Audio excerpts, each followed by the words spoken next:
Let's Talk Prevention Idaho. This podcast is a production led by the statewide nonprofit Community Coalitions of Idaho, or CCI. Here at CCI, it is our job to support the work of prevention across the state of Idaho. Through education, training, and providing valuable resources, we help make the work of prevention happen all across Idaho. This podcast will update listeners on what CCI is doing from week to week, as well as provide information for vital professionals in Idaho across the country. All right, everybody, how's it going? So welcome back to this next episode of Let's Talk Prevention here in Idaho. And we are joined with my colleague and employee, Chloe Aponte. How are you doing, Chloe? I'm great today. How are you? Good.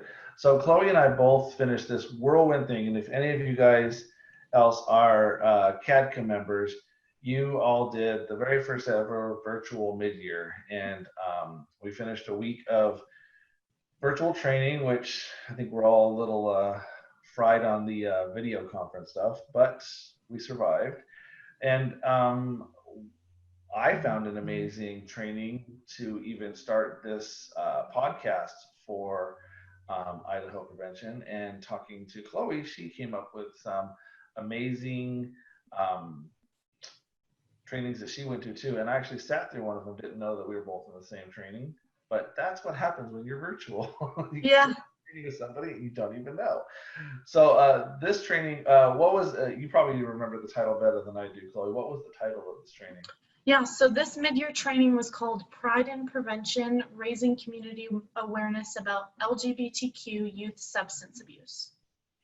And what's funny is a lot of times we don't think of, there's just little things that we don't think of that affect the world of prevention, the world of our kids with substance abuse. And there's just so many things out in the world that create opportunities for our kids to become substance abusers, or something happened in their life to where they don't feel connected, and they connect with other people in poor ways. And it's all goes around the kind of environment that we exist in. We all have different environments. I mean, the environment I grew up in is not the same environment that Chloe grew up in. The environment that my kids are growing up in is not identical to the environment that I grew up in. And that's a constant joke around our houses. I always tell the kids how grandma was when she was a mom, and she's such a cool grandma now because she doesn't do all this stuff. And the kids laugh about it. But we all grew up in a different environment, and those factors in our life and our environment have a lot to, they play into the choices that we make. So Chloe, why don't you introduce to people why you have any expertise in this field when it comes to, or any place to say, talking about LGBTQ issues when it comes to substance abuse? Sure. So this Pride in Prevention training that I attended was put on by the Hudson Pride Center in New Jersey. And I feel like their training is really going to be the bones of how I talk about this issue, but also as a member of the LGBTQ community, as a bisexual woman married to a woman, I want to be able to share my perspective and share some of my life experiences, also being raised in a very religious kind of subculture. So I definitely don't want anyone to think that I'm a subject matter expert on LGBTQ issues as they interact with substance abuse. But I do feel like it's very important to have open and honest conversations where we're all willing to learn and have that safe space. And what's funny is what drove me to jump into this training, and I was actually late to it, is we're having technical difficulties on the other trainings that I was looking at. And so I was like, scroll. And one of the reasons that I actually jumped into this training primarily, one was because I know that environmental risk factors are very important. And this is one that I don't have a bunch of knowledge on. But two, technically I am Chloe's boss. And I was like, well, maybe I can pick up something that will make me more sensitive as a hetero male who has a staff member who is part of this community. So I was like, maybe I can get something from it. So that was Yeah. kind of my reasons for clicking on it in the first place. It was very cool, very neat. But so, what were some of the things that you that you pulled out of this, Chloe, that you wanted to share with the audience today? Yeah, I think, like you were saying, I think I'm going to touch on ways that coalitions and just community organizations in general can educate their staff to be more affirming and inclusive and aware, but also how they can interact then with their youth in whatever capacity that they're doing that. So whether it's a substance abuse prevention coalition and they have youth that are members of the LGBTQ community, or it's a community partner that has family members or coworkers or whomever, that's going to be something that we touch on is what are some ways to lower those high risk behaviors that could lead to substance abuse among both adults and youth, but mostly youth, just because that's CCI's focus. And I think we are going to be able to identify some contributing factors that lead to a high prevalence of substance abuse and other self-harming behaviors among LGBTQ youth, and why that is, and kind of some cultural competency of why LGBTQ youth feel the need to cope with substances as one of the reasons why they might use any sort of substance or self-harming behavior. So, what are some of the reasons that would drive any youth, let alone, or what would drive a LGBTQ youth to start using substances? What are some of the environmental risk factors that might drive them to? I think some of those risk factors are that sexual behavior might be concealed. So sexual behavior shouldn't be misconstrued for sexual orientation or gender identity, but that sexual behavior might be concealed, and that might have that overarching feeling of shame, and that in and of itself, that risk factor can lead to greater self-harm. Also fear that might lead to less safe sex behaviors as well, whether that's absence of condoms or sex with strangers in order to conceal their identity or behavior, as well as use or abuse of substances like alcohol, drugs, or illegal hormones. I think that there's oftentimes a risk factor as well, is that there is a lack of medical care, information, kind of that psycho-educational and social resources that youth especially might be wanting, and as a risk factor that they don't have access to, or don't have a trusted adult that they know who they can talk to, or where to even find that information.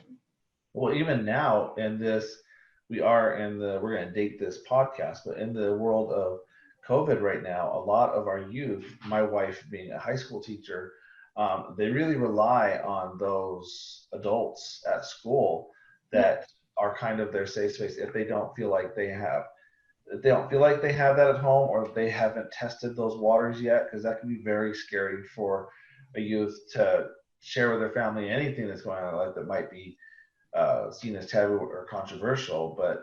So we've kind of removed that. And then I don't know if our youth are using telehealth to find this, or even if they know that that's available, but those are some of the other scary reasons why this is a really weird time for our kids, not having all of the supports that they normally have. So in light of that, we have here in Idaho, we have a lot of rural communities. And right. When you get outside of the metropolitan areas and start moving into something more rural, you normally have, like we found out with the date conference they had, when they were just talking about medical services and police services in rural communities, how the resources are way less. So only imagine in this area too, that in our rural communities, they even have less options for kids who are dealing with who are LGBTQ, what can those communities do that, as like what are some resources they might be able to use that they can help their youth if they have youth who identify that way in their coalition? Yeah, I think that's a great question. I think part of, before getting to the resources, I think it's important to understand LGBTQ identities, that a youth needs to understand that for themselves, and then their community, whether that's family or a chosen set of friends or family that they feel drawn to, whether that's a coalition or another organization. I feel like it's really important to have that base education because it decreases that level of ignorance, not because people want to be ignorant, but it decreases that level of ignorance and opens up a space for learning for everyone and a safe space. And I think a part of that is understanding that LGBTQ identities are not catching, right? Like you're not going to catch them from being around another LGBTQ person, and that sexual orientation and gender identity are not changeable. Those things are not a choice and they're not changeable. And whether through counseling, prayer, medical intervention, that reparative therapy and conversion therapy, which has been banned in many, many states, is very damaging and very unethical in my opinion. And that a community understanding that level of that sexual orientation and gender identity is not a choice and is not changeable, that in and of itself is a very good base understanding and place to start for everyone to start at. That sexual behaviors and gender expressions can be changed, but they're not necessarily informed by that person's sexual orientation or gender identity. So a lot of terminology, and I know that it's hard, even as a member of the LGBTQ community, it's hard to kind of differentiate between all the terminology and the language, but I think that's a piece of it as well, is being willing to ask questions of people in the community, but also to do your own research and to know what that means. And so I'm kind of talking about these things with the hope that people have at least a base knowledge of what those words mean. And that identifying as LGBTQ is not a form of acting out behavior. That's a really, really important piece for anyone in the community, anyone dealing with youth, whether that's a parent or a community member, that they need to understand that it's not acting out behavior, it's not experimentation, and it's not going to go away over time. That sexual orientation and gender identity is innate, and it's a part of that person.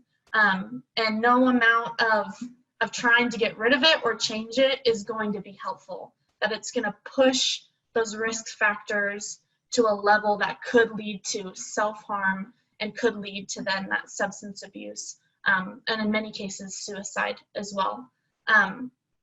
So I don't know if that exactly answers your question about resources, but I do know that part of what resources are helpful in my mind and in my experience have been a willingness to be educated and a willingness to have conversations and to come to the table without judgment and with a desire to learn. And I think so often with LGBTQ issues is that that's not necessarily the case, is that as people, we get into a fix mode. We want to fix that uncomfortable.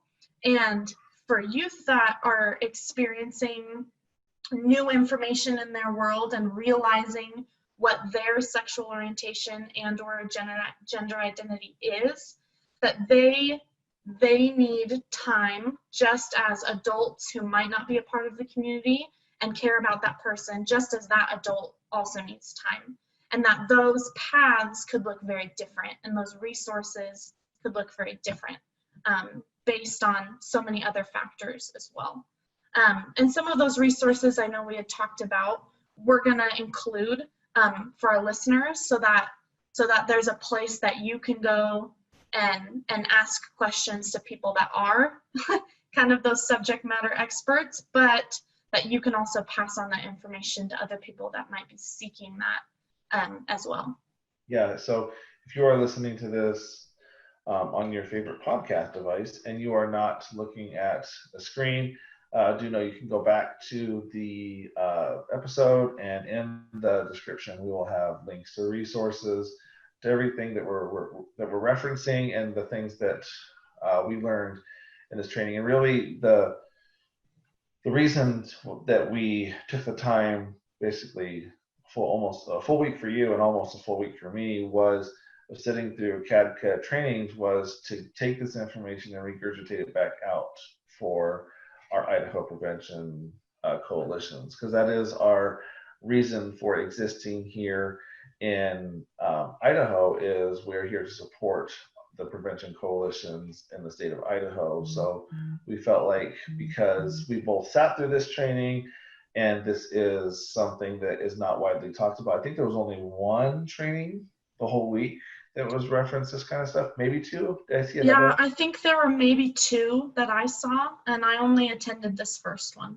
And there was at least, I want to say at least 10 trainings a day times 4. So out of 40 trainings, there was 2 opportunities. So if you saw something else, like this wasn't the first one that I went running to, it was the technical difficulties that led me to look for another opportunity. But if you weren't, if we are part of CADCA Mid Year, you can go back for 30 days and rewatch those. So if you were part of CADCA, and Chloe and I have made you kind of interested in what that training was all about, you can go back and make sure you watch that before it goes away. But if you didn't have the funds for CADCA, didn't have the time, or just were burnt out on digital, all 3 of those things are valid reasons why you might have missed the training.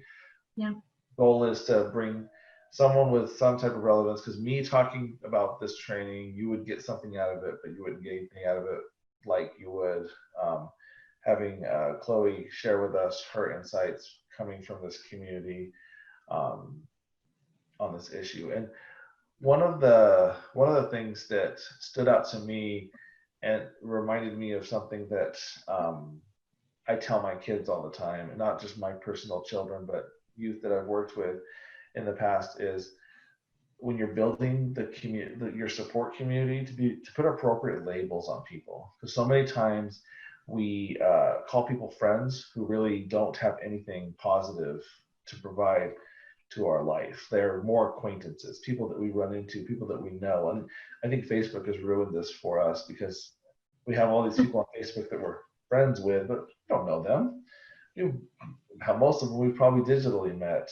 Me probably more than you, Chloe, because I'm much more into that world. But can you kind of share how, like, putting appropriate labels and building a real community of support people around you would be helpful for not only our coalitions who are trying to help kids in their organization, but also kids who might be listening to this, give them some words of advice on building appropriate foundation of friends that will help support them as they Yeah, of course. I think before I kind of talk about what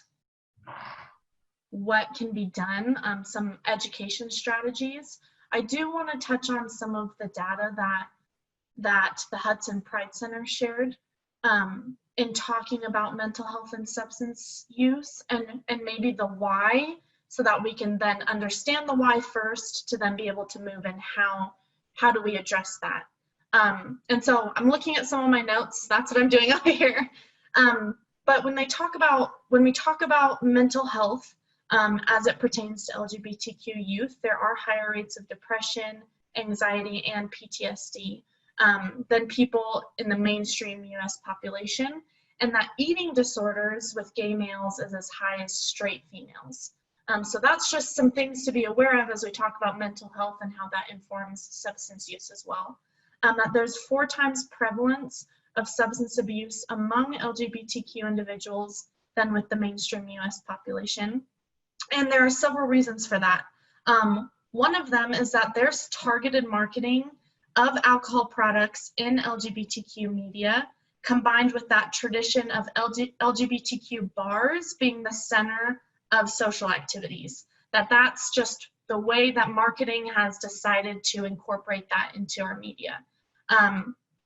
We also look at practical problems for trans males and females when they are wanting to live and needing to live in a way that either suppresses or creates kind of that withdraw culture, and that is also often portrayed in the media very negatively, and that mental health importance is even higher among transgender and bisexual people in general, but in youth, and that it often leads to that substance abuse, and that alcohol and substance abuse among LGBTQ youth and adults is very, very high. 58% of gay youth will meet criteria for substance abuse disorder at some point before they reach the age of 24. Like, that is a huge number, right? And a huge age group that we look at other substances like marijuana, alcohol, any of these substances that they're using to cope, that 58% of LGBTQ youth will meet the criteria for substance abuse disorder. And I think how we can combat that, like you're talking about, are combating those anti-LGBTQ attitudes, and talking about, talking about the things that are important to the youth right now in their life, and talking about self-harm and drug risk factors and suicidality and HIV and STIs. All of these topics are things that we stigmatize and we shy away from, maybe because we don't understand them, but also because media does that as well. And playing into that pattern isn't going to be a helpful strategy for youth, for coalitions, for community members, for parents, right? So you had asked about some of those strategies and some of those things that can be done to combat it. I think creating affirming spaces is really important. Creating affirming spaces just means anti-discrimination and bullying policies are in place from youth to youth, but also from staff and adults to youth as well. And making sure that when a youth discloses, when a youth comes out, that term that we hear, that they feel safe to do so, and know that if there is any bullying or discrimination, that it will be handled by trusted adults. I think that's a really important piece when we talk about youth coalitions. Another big piece that I hadn't considered before watching this Pride and Prevention training is incorporating LGBTQ events into your programming. So celebrating these youth that are a part of your group with either Transgender Day of Remembrance or Coming Out Day or Pride Month, which is June. Those are just some examples, but incorporating that and those events into your programming and helping those youth feel seen and feel celebrated.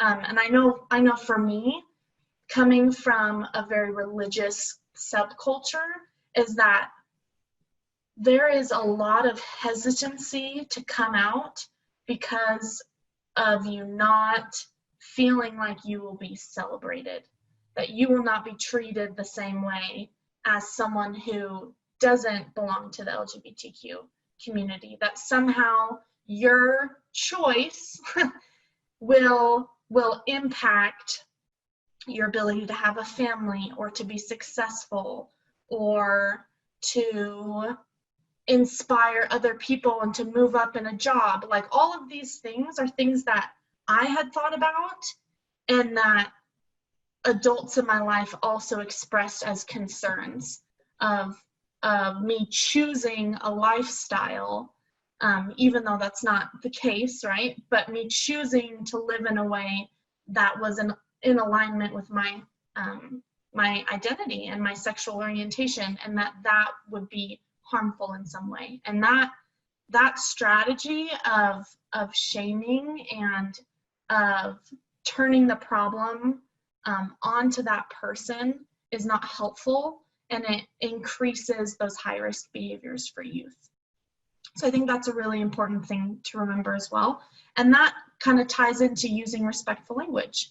You had talked about that a little bit, David, is using respectful language in an appropriate context and asking that youth what they would like to be referred as, whether that's their preferred name, the preferred pronouns, whatever that is that you as an adult, as a parent, as a leader, have the responsibility and the privilege to celebrate these youth, and they need it. They need that celebration. They need that normalcy that they so often don't have because of stigma, and they need to be referred to by what they prefer, whether that's, at birth they have genitalia that is male, but they are female and they want to be called she, her. Then you respect that. You don't have to, agree or even really understand, but that is a huge part of lowering those high-risk behaviors that could lead to substance abuse and suicide oftentimes.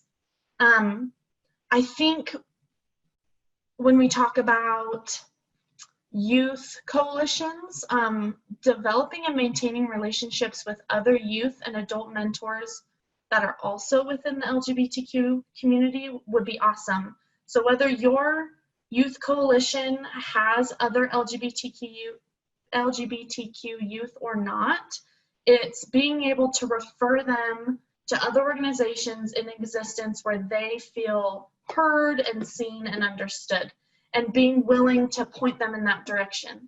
I think being able to do that and giving them a community that's active in social, political, and other religious groups as well, that gives them that sense of safety and normalcy that I always wanted. And it helps protect our youth from turning to other coping strategies and other resources in their mind of ways that can help them feel more normal. And so I think that's a really big piece of it, as well as that adults, no matter where you're coming from or how you know this youth, that you're willing to point them and go with them to resources that they feel like they need. I think by doing that, it helps youth maintain a positive self-esteem, and it strengthens family bonds. I think another way to do both of those things is to have LGBTQ affirming sex and health education, and to have counseling resources available, again, referring those youth that might be part of your youth coalition to those services, but making sure that they know what resources are available for them, and that there is a way to feel like you are normal again. And I don't really love that word normal, but I think we want to be unique, but we also don't want to be ostracized. And I know for myself that I am in a very happy and healthy place. And like I said, I'm married to my wife. I feel like I'm successful and spiritually well and all of those things, but I know that my process didn't always feel that way. And it was impacted greatly by adults in my life that were willing to have conversations, were willing to listen, and they were willing to help me find resources that were helpful for me, and weren't necessarily helpful for them and their process of accepting or whatever they were dealing with separately. So I think that's just a big part of it, is as talking to community members or youth leaders, it's being willing to ask a youth what they need, and when and if they say they don't know, is being willing to listen and then guide them to resources that you feel like are directly addressing those risk factors and those protective factors that you're seeing them kind of portray in that whole process of coming out. If that makes sense. That's a long answer. Well, that makes sense. And really, this is less about me talking and more you talking, because like I said, I would probably mess this up. But one of the things I never even thought of until this conversation was you're right. When people in the LGBT community, when they come together socially, it's always a bar, or even transgender, or people who will do those burlesque shows. It's always they're everything's tied around alcohol, Yep. alcohol, and even coming from California, there's churches that are LGBTQ that actually operate as dispensaries. So for some reason, we've only created opportunities for this community to operate around substances that, legal or unlegal, are not particularly great for your body. But then this is the constant message. My biggest problem with medical marijuana and our approaches to marijuana over the last 10 years is we're sending a message to our kids that it's safe.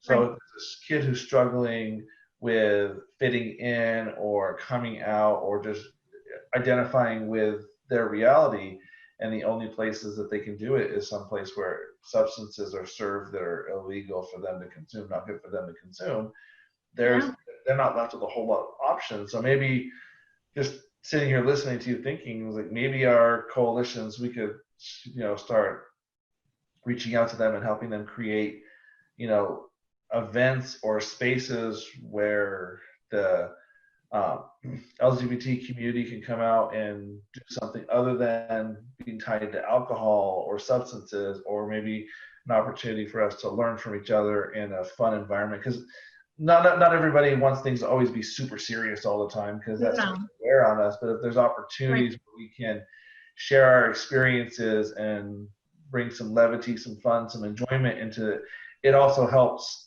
if we are new to something, or if a lot of us have been conditioned to be afraid of this stuff. Like you said, not going to catch it. If you're next to someone who is gay, their gay germs aren't going to jump onto you, and they're not germs. They're just their identity and your identity. So there's some really just sitting here listening to you talk about you coming from this, what you got from this training, just started invigorating thoughts in my mind of how crazy it is for LGBTQ kids, because they have there's no appropriate places. I mean, thankfully some of our high schools have clubs and stuff for these kids, but their chances for social interaction are far less than the rest of the community. So. Right, and I think, like I was saying, one of those strategies is being around other youth and adults that are part of the LGBTQ community. That is very healthy, and that's needed. It was needed for me to find a community, but it's also needed to have that integration of feeling like you still belong to the community at large, and having that balance between I don't want to just be seen as a gay kid. I also would like to just be seen as Andrew or whatever my name is. Like I want to be included and celebrated in both groups. And I feel like that's an important distinction that would help inform activities of coalitions is having that balance between, we want you to feel like you have a space, but also not creating something that will further ostracize them. And you were also talking about, I'm trying to remember something else that you had said that resonated with me.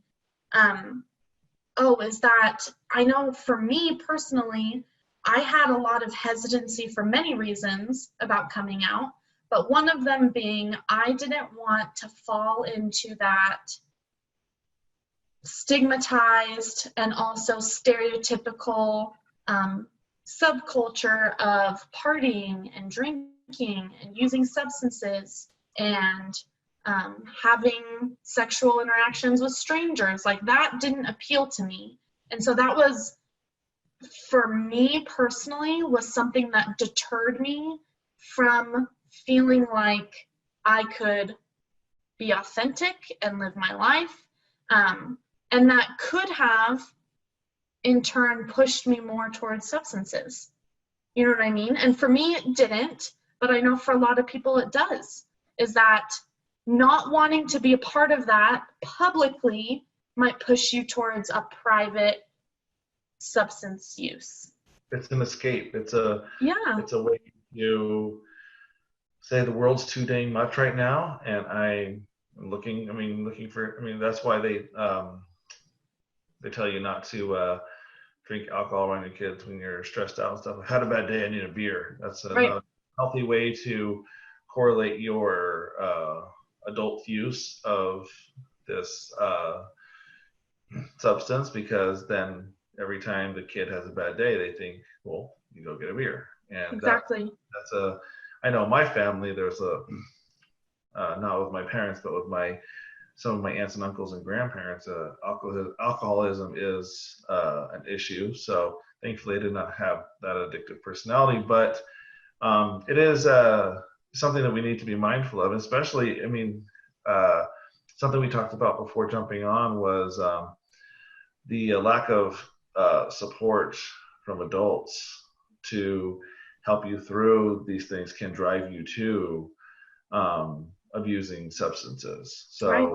you don't have appropriate people. Like I tell everybody to let their kids make the mistakes, to give them just a little bit of freedom to make mistakes as kids, because the consequences are less. If I get caught riding my bike too fast down the street, someone's going to tell me to slow down. But if I don't figure out that more speed isn't always the safest thing, and I get into my car and speed, the cop's going to write me a ticket, or I could get in an accident and kill somebody. So the consequences of not knowing socially acceptable things and basic understanding of why we do certain things. If we don't learn that as kids, the payment required of us is much more expensive, and as adults, and it can stay with us longer versus someone just telling you don't do that again. Yeah, I agree. And I think that's why one of the biggest and most effective behavior change strategies is open and early communication for any subject. And I know for me, for LGBTQ subjects and things that stem from that, I would have benefited, in my mind, I don't know because it's the past, right? But I feel like I would have benefited, and my path and my story could have been different if I would have had that open and honest and early communication. And I feel like obviously there has to be that boundary if you're not a youth's parent, right? Is making sure that it's okay with that person's parent, that you're having conversations. But if you are a parent talking to your own kids, I feel like that's a really important thing for any stigmatized topic, is to be open and honest, and to not come into those conversations with a level of shame or kind of like retreat that we naturally have for things that are stigmatized. And they're stigmatized oftentimes because of that ignorance, because we don't understand it, and ignorance because we're maybe not willing to understand it because it doesn't pertain to us yet, you know? And that happens to all of us. That happens to me all the time with different subjects. And I feel like that strategy being employed not only in coalitions but also in homes could really boost those protective factors for LGBTQ youth. Cool. Was there anything else you wanted to share before we wrap up this very insightful episode? I just want to again say that the Hudson Pride Center in New Jersey, that this was their training, and I really learned a lot from them. And we'll include their information as well, so that if anyone that's listening to this podcast, if they have questions, would like to know resources that they use to find their information, any of those things, that that contact information will also be included, as well as national LGBTQ youth-related resources. Cool. Well, I just want to thank you, Chloe, for jumping on this episode with me today and sharing this really important information. And just want to remind everybody out there listening, if you're in Idaho and you're a coalition and you need support, We're CCI. We are here to help you and support you in any way possible. If you are a parent or a youth or someone who's interested in getting involved in the work of prevention and you do not know who your local coalition is, feel free to go to our website, Community Coalitions of Idaho.org. I almost forgot our website. And go ahead and send us a message, and we can hook you up with your with the coalition that is nearby you. I know when I first moved to Idaho, CCI was the coalition that hooks me up with my local coalition. So we are a resource not only to our coalitions, but also to people in the community who may not be aware of this work and have now either gotten excited about joining in on the work of keeping their communities drug and alcohol free, or something happened recently in your life to drive you to seek out this information. Feel free to reach out to us, and we also have a laundry list of resources on our website for parents and coalitions and community members to navigate through the world of creating healthy and safe communities across Idaho. And if you are outside of Idaho, that is super cool too, and we would love to hear from you. And if you do have any questions, or you do not know something about a particular state you're in and you just stumbled across this podcast, feel free to send us a message and we can totally hook you up. We have been, over the past few months, very good at working regionally, as Chloe is referencing the Hudson Center in New Jersey, and this podcast was born out of a similar organization based out of New York City. So we have trained and helped people from Hawaii to New York. So all across this great continent, we are doing the work of helping move the work of substance abuse prevention forward. So I want to thank everybody, and until next time, see you later. All right, guys, I really appreciate your time. Now let's go out there and get that work done in prevention. See you later.